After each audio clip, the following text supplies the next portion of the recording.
Well, here we are at Dearborn Arena, getting ready to kick off the 2023-24 season. It's about 25 degrees, the wind is howling.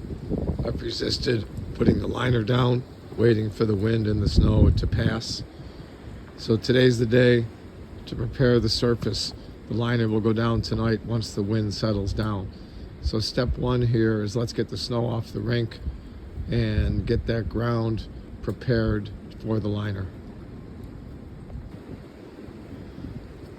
So when I say get the ground prepared for the liner, what I mean there is this snow, even though it's not a lot, it's acting like a blanket, insulating the ground and keeping the ground from freezing.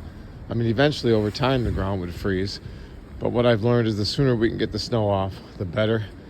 I'd rather have this ground firm up and freeze prior to putting the liner down, which will expedite the ultimate ice making once the liner is down.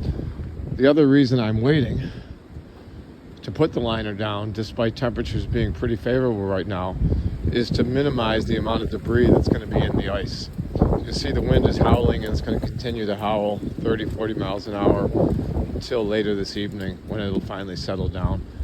All that debris in the snow I do not want on the ice. So that's why I've waited. So once the liner does go down and the water gets filled with minimum wind, we're going to have nice, clean, white ice and not a ton of debris in the ice. So that's the plan here.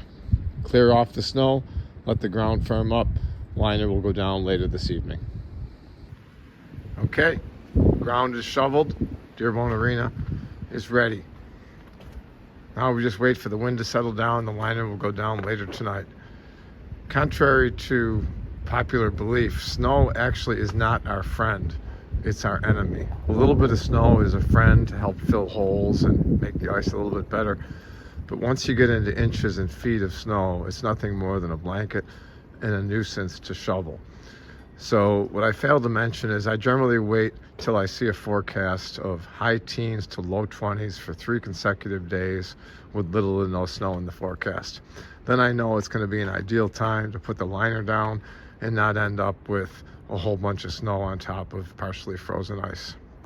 We'll check in later to see on the liner progress.